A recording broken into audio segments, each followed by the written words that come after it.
অকালে চুল পেকে যায় এবং চুল উঠে যাচ্ছে, আর চুল লম্বাও হচ্ছে না, তার সাথে সাথে চুলে স্প্লিট এন্ডের সমস্যা আসছে। এই ধরনের সমস্যা যদি আপনাদের হয়ে থাকে তাহলে এই রেমেডিটা আপনাদের জন্য। তাহলে সবার প্রথম যেটা আমি দেখাচ্ছি যে চুলকে ভালো রাখতে এই রেমেডি খুব ভালো কাজে দেবে। তো আজকের যেটা দেখাবো সেটা হচ্ছে খুব সিম্পল উপায় বানিয়ে দেখাবো, কোনো অসুবিধা হবে না।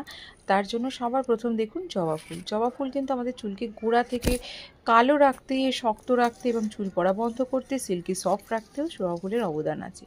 জবা ফুলের মধ্যে থাকে প্রচুর পরিমাণে অ্যান্টিঅক্সিডেন্ট। শুধু জবা ফুল নয়, জবা পাতার মধ্যে প্রচুর পরিমাণে অ্যান্টিঅক্সিডেন্টে ভরপুর।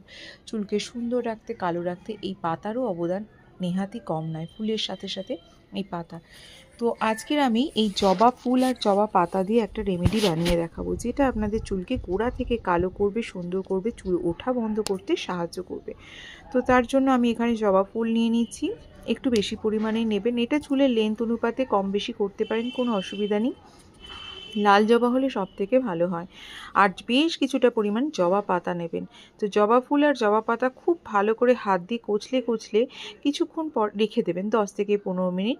রাখার পরেই দেখবেন জলটা এরকম স্লিপারি টাইপের হয়ে গেছে, যেটা আমাদের চুলকে খুব ভালো একটা শ্যাম্পুর মতন কাজ করবে।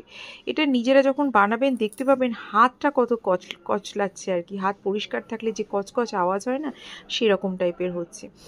আর যদি এটা এই অবস্থাতে মাথায় লাগানো যাবে না, সেই জন্য এটাকে অবশ্যই কোনো একটা ছাঁকনির সাহায্যে ছেঁকে নেবেন।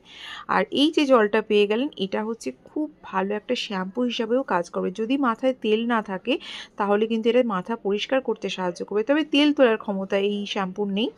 সেই জন্য যদি মাথায় তেল দিয়ে তারপরে এই শ্যাম্পুটা ইউজ করতে চান, এর মধ্যে অবশ্যই একটু শ্যাম্পু মিশিয়ে নেবেন। তা না হলে শুধুই মেখে আপনারা প্লেন জল দিয়ে ধুয়ে নিতে পারেন। এইভাবে করুন, চুলকে সুন্দর রাখুন আর আমাকে জানান কেমন হয়েছে।